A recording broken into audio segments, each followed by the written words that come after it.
हम कितना भी पढ़ें, लेकिन जब तक परीक्षा नहीं होगी, एग्जाम नहीं होंगे, तब तक अगली क्लास में प्रवेश नहीं होगा।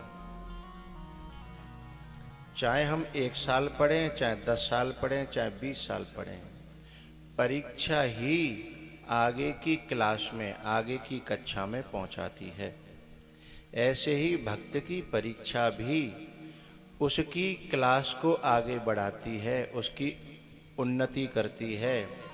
और सबसे ज़्यादा हम लोग अज्ञानता के कारण उन परीक्षाओं से ही डरते हैं, जबकि उसी में छुपा है हमारी आगे की क्लास का रहस्य, राज। सती जी, पार्वती जी को अपने गुरुजी के वाक्यों पर अकाट्य विश्वास था। उन्होंने ये कहा भी था सप्तऋषियों से कि मैं जानती हूं काम बड़ा असंभव है, काम बड़ा मुश्किल है, ये मैं जानती हूं, लेकिन मैं अपने भरोसे पे नहीं कर रही। जीव की क्या क्षमता है, जीव अल्पज्ञ है, अल्पशक्तिवान है, लेकिन यदि भरोसा किसी बहुत बड़े का मिल जाए, सर्वज्ञ का मिल जाए, सर्वशक्तिमान का मिल जाए, किसी नारद जैसे महापुरुष का जहाँ सहारा मिल जाए, गुरु मंत्र मिल जाए, और जिनकी पहुँच वहाँ तक भी हो, उनका जब सहारा मिल जाता है तो बड़ा से बड़ा काम सुलभ हो जाता है।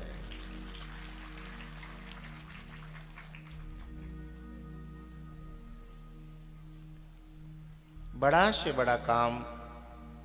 इसलिए हे ऋषियों, मैं कोई अपने बलबूते की बात नहीं कर रही, पर क्या गुरु पे विश्वास करना गलत है?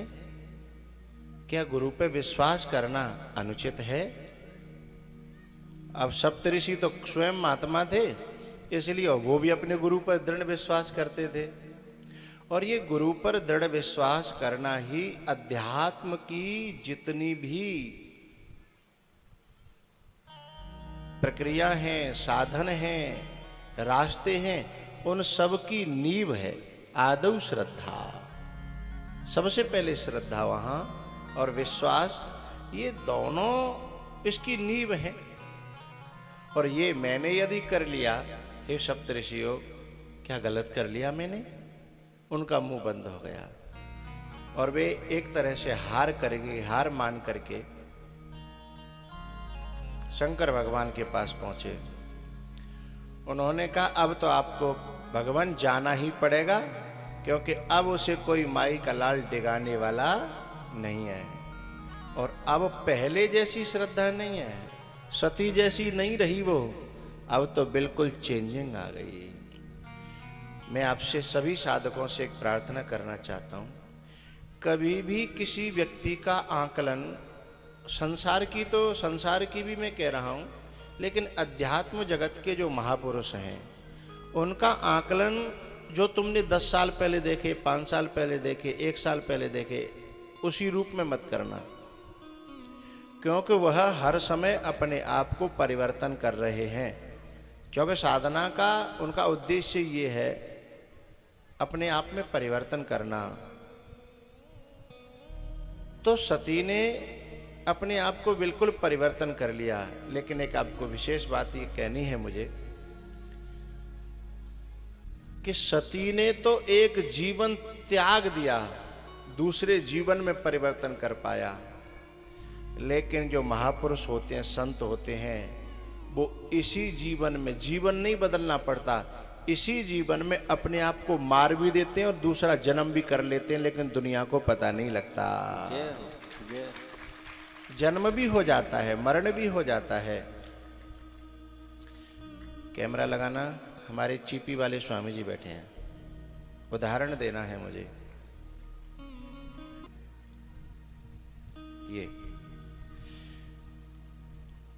ये सन्यास का एक बहुत पवित्र पात्र है जो बगल में रखा हुआ है।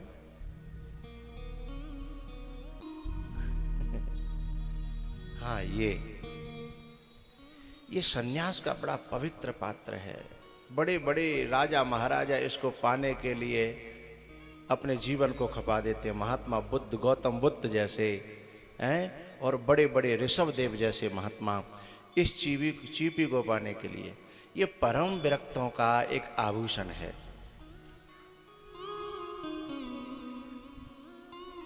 ये जिस सन्यासी के हाथ में होता है, समझ लो वो सन्यासी न जाने कितने बार मरता है और कितने बार जीता है, लेकिन उसका मरण और जीवन ऐसे होता है जैसे वासांस जीर्णानि यथा विहाय, जैसे कपड़े को बदलता है कोई व्यक्ति।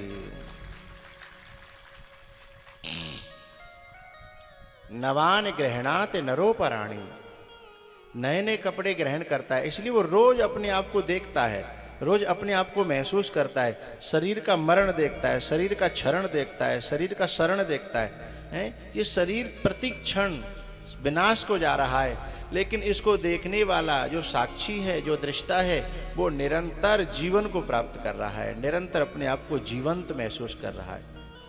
लेकिन ये प्रक्रिया महापुरुषों के पास ही हुआ करती है। दृष्टि उन्हीं के पास जो देह में बैठ करके जी रहे हैं, जो इंद्रियों में बैठ करके जी रहे हैं, जो संसार के संबंधों में ही दिन और रात बैठ के जी रहे हैं, जो हमेशा केवल अपने जीव के लिए, आंखों के सुख के लिए, त्वचा के सुख के लिए और कानों के सुख के लिए, अपनी प्रशंसा के लिए जो लोग दिनों रात अपने जीवन को नष्ट कर रहे हैं, उनका शरीर भी नाश को जा रहा है और उनका जीवन का भी विनाश हो रहा है। उनकी गति नहीं, उन्हें लग रहा है कि हम जी रहे हैं, सचमुच में वो मौत की ओर जा रहे हैं। गति नहीं हो रही है, दुर्गति हो रही है। लेकिन जिन्होंने ऐसे पात्र धारण कर लिए हैं, जिन्होंने अपने आप का अपना मुंडन करा लिया, अपने 16 संस्कार हो गए, स्वामी जी का पिंडदान हो गया है। मरते समय जो पिंडदान होता है इंसान का, वो स्वामी जी ने जीते जी अपना कर दिया है। जो पिंडदान हुआ है उसका मतलब हमने अपने आप को इस संसार से मरा हुआ मान लिया है। हम संसार से मर चुके हैं। तो सती ने तो सचमुच में अपना देह त्यागने के बाद ही, दूसरा जन्म लेने के बाद पार्वती का जन्म लिया, तब जाकर के ये कर पाई। लेकिन यदि कोई महापुरुष, कोई बुद्ध पुरुष, जैसे गौतम बुद्ध थे, उन्होंने शरीर नहीं छोड़ा, उन्होंने इसी जन्म में अपने आप को संसार के महलों में से निकाल करके और बुद्ध पुरुषों की गोद में डाल दिया। इसीलिए ये जो महात्मा बुद्ध थे ना, इनका नाम पहले छोटे में बुद्धू था, बुद्धू, क्योंकि संसार की सारी बातें इनको अच्छी नहीं लगती। संसार की तरफ से ये बड़े बड़े क्या कहें, अनभिज्ञ से, बावरे से, इसलिए जो संसार में बहुत एक्सपर्ट नहीं थे, माइंडेड नहीं थे, ये बहुत ज्यादा इंटेलिजेंट नहीं थे संसार के मामले में। संसार के मामले में ये बुद्धू थे। लेकिन संसार के मामले में जो बुद्धू था ना, वह अध्यात्म है, तभी तो जाकर के बुद्ध बना। वो बुद्धू ही बुद्ध बन गया। जय हो, है? जय हो। और जो संसार के मामले में जो बहुत इंटेलिजेंट है, तो फिर वो इस मार्ग का बड़ा घाटे का सौदा है। तो सती को क्यों? क्योंकि सती जी बहुत इंटेलिजेंट थी, बहुत बुद्धिमान थी, बहुत ज्यादा शार्पनेस थी उनकी जो बुद्धि थी। लेकिन उन्हें इस बात का एहसास हो गया कि ये जो मैं सोच रही हूं, कर रही हूं, जो मेरी बुद्धि मुझसे करा रही है, ये ठीक नहीं है, आखिर ये गलत है, मुझे कुछ न कुछ करना चाहिए। तब अंतिम में उन्होंने कहा, उन्होंने प्रयास तो पहले भी किया अपने आप को बदलने का, लेकिन उन्होंने देखा कि अब ये क्या करूं, ये बुद्धि मुझे दक्ष के पुत्री होने के कारण ये अनुवांशिकी, वंश परंपरा में, जेनेटिक, अंग्रेजी में कहें तो जेनेटिक रूप से प्राप्त हुई है। अब मैं इसको तोड़ भी नहीं सकती, फोड़ भी नहीं सकती। अब इतना नहीं था, सती के पास कोई इतना अच्छा सदगुरु नहीं था, नारद जैसा, जिसमें वो दृढ़ विश्वास कर सके, तो फिर उसी जीवन में बदल जाती, उसे मरने की जरूरत नहीं पड़ती। महात्मा बुद्ध को मरने की जरूरत कहां पड़ी? कहने का तात्पर्य यह है कि सती ने अपना जीवन पूरा बदल दिया, लेकिन मरने के बाद। लेकिन प्यारेओ, हम हिंदुस्तान की भूमि पे, हम भारत की भूमि पे, यहाँ एक से एक बड़े महापुरुष हैं। हमें जरूरत है तो केवल उनके चरणों में अपनी श्रद्धा, अपना मन, अपनी बुद्धि और उनके निर्देशन में चलने के साथ साथ यदि हम अपना जीवन यापन करें तो फिर जन्म बदलने की जरूरत नहीं पड़ेगी, शरीर बदलने की जरूरत नहीं पड़ेगी। हम इसी जन्म में, इसी शरीर में, हम बुद्धू से हम बुद्ध बन सकते हैं, हम अज्ञानी से ज्ञानी बन सकते हैं, जीव से हम ब्रह्म बन सकते हैं। और ये बनना करना नहीं होता, उसमें केवल जानना होता है, अपने आप को समझना होता है।